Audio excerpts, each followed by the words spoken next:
Well, you guys, I'm going to try to do this video that I did the other day. First, let me say peace to you and yours wherever you may be.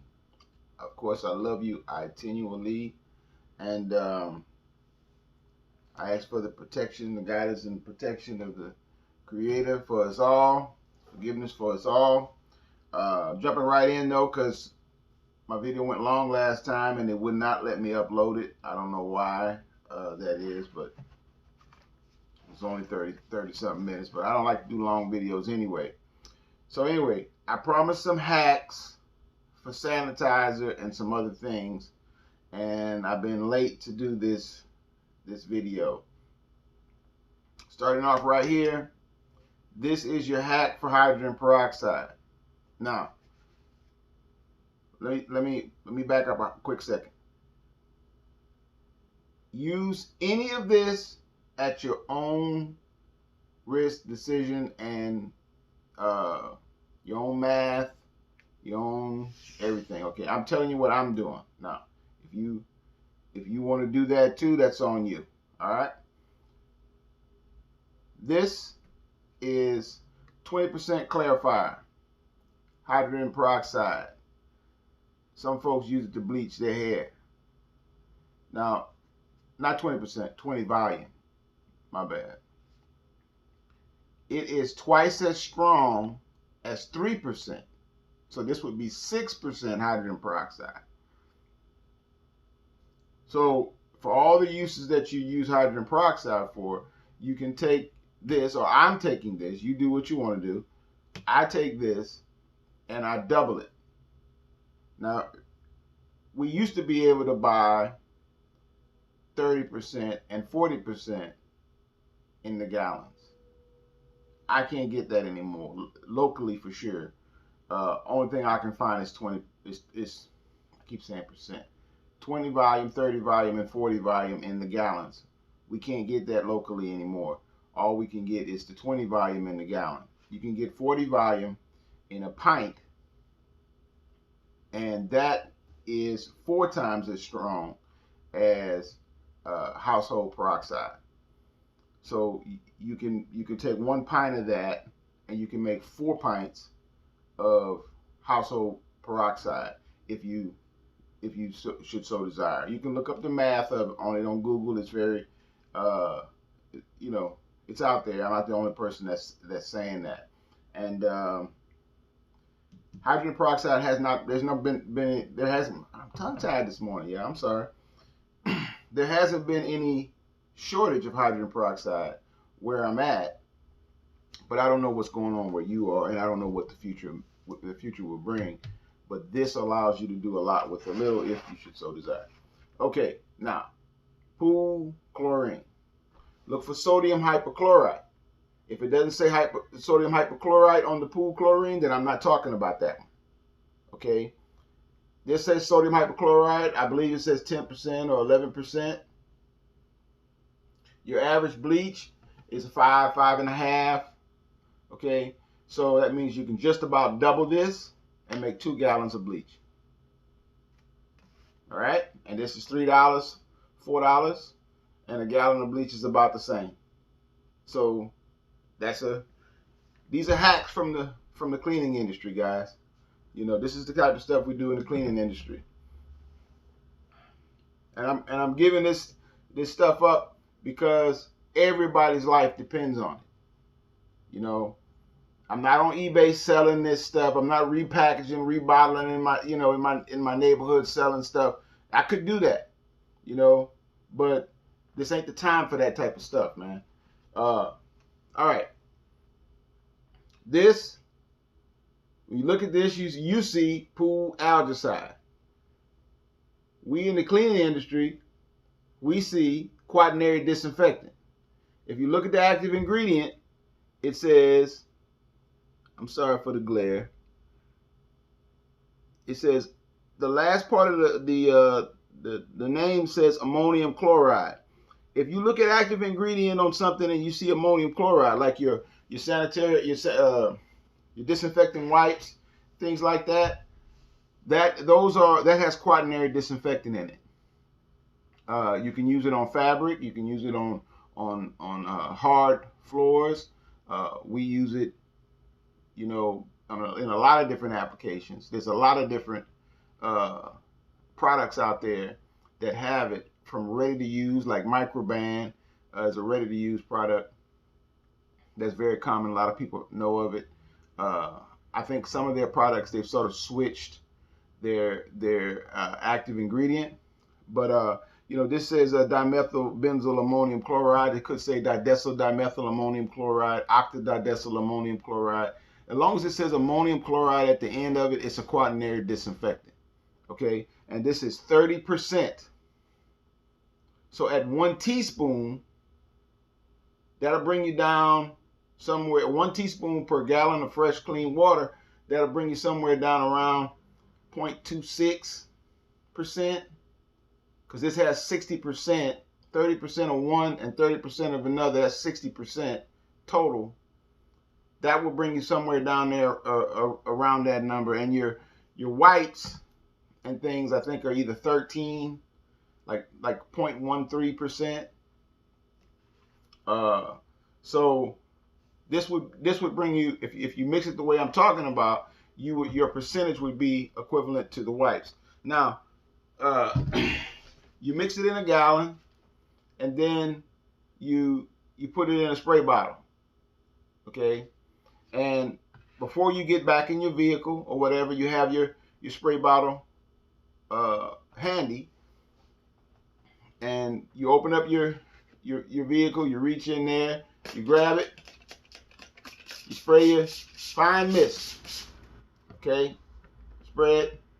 I focus on my cuticles, underneath my fingernails, things like that. I make sure those areas get wet.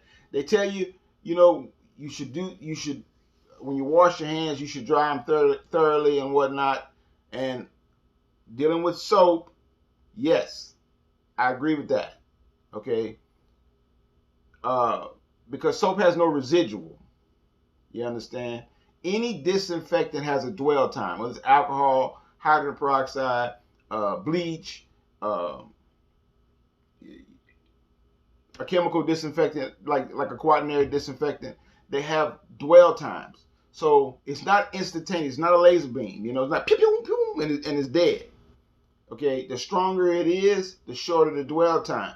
But when you're dealing with any of these things, you have to consider what you're going to use it for, right?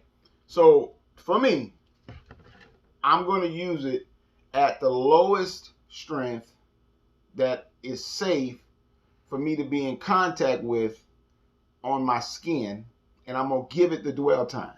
So I wet it down, massage it into those areas, make sure everything is covered, and I let it air dry. That's how I do it. Now, you do it the way you want to do it, right? I spray down the steering wheel, the dash, the outside handle of the vehicle, the inside handle of the vehicle. I mist down the seats, the floor mats, my feet, you know, my shoes and everything, because I do not want to bring this back in the house. I do not want to bring anything back in the house, and I don't want anything loading up in my vehicle. Watch my video on that. Now this is a mask, and when I bought this mask, I thought it was going to have the little mushroom flapper exhaust valves in here when I bought this, but it doesn't. All it has in there is a little piece of filter paper. Okay, I was a little disappointed about that, because keeping the inside of the mask dry, you know, so when you inhale, keeping that dry as much as possible is what you're trying to do. All right, we're approaching 10 minutes, y'all, so I'm going to really try to speed this up. This is filter material that is harvested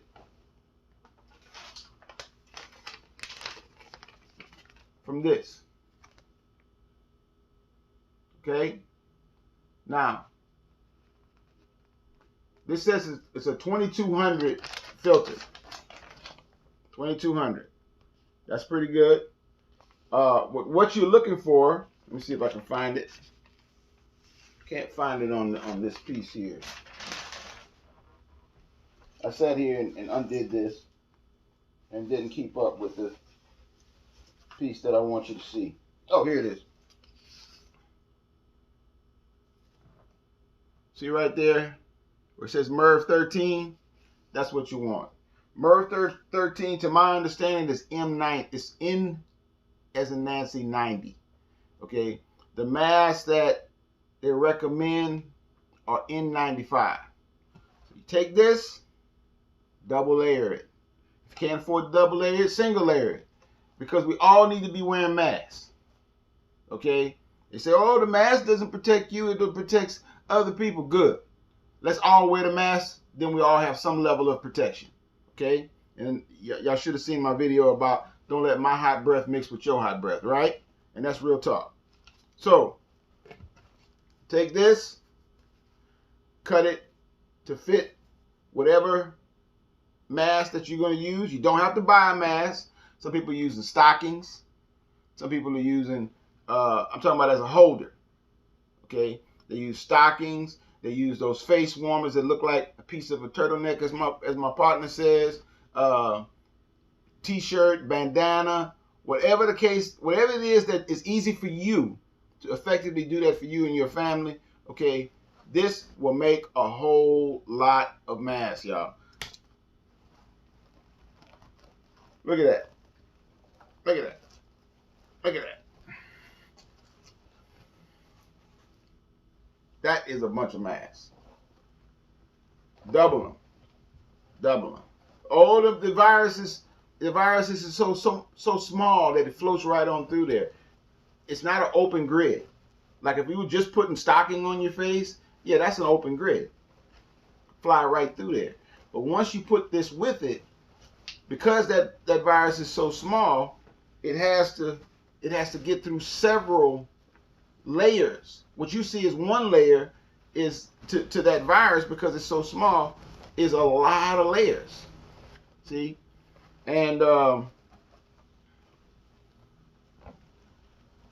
here's my suggestion. It's the last one. Cut these to fit whatever it is that you're going to use for your filter, as your filter holder, okay, as your mask. This is your filter element. Put several of them in a clean, sanitized Ziploc. You could use, alcohol, hydrogen peroxide. In a pinch, I would even use the quaternary disinfectant. You could bleach it. In Washington State, in the hospitals and stuff, they were bleaching their masks. While they were telling you it's a one and done, they were bleaching their masks because it's a case of necessity. And all of us are in a case of necessity right now. Cut them to fit. Have your pack that you keep in a clean Ziploc bag. Have another bag that's your disposable, not disposable, but that is your dirty bag. Okay? As you load it up with your hot breath, as you make it moist, get into a well-ventilated area, take it off, get your dirty one out, put it in the dirty bag, get your clean one, two layers, boom, put that in, go back into the unventilated or highly populated areas that you have to be in, and spend as little time in those areas as you can. Remember, as more and more people get sick, the virus will be loading up in areas. I told you guys this. They were telling you, oh, it's only good for a couple of hours. A couple of hours went to, well, it could be 2 days. CDC just put out a report saying 17 days on the cruise ship. 17 days they still find viable virus on things. May God protect us all. Love you for free. Peace to you and yours wherever you may be.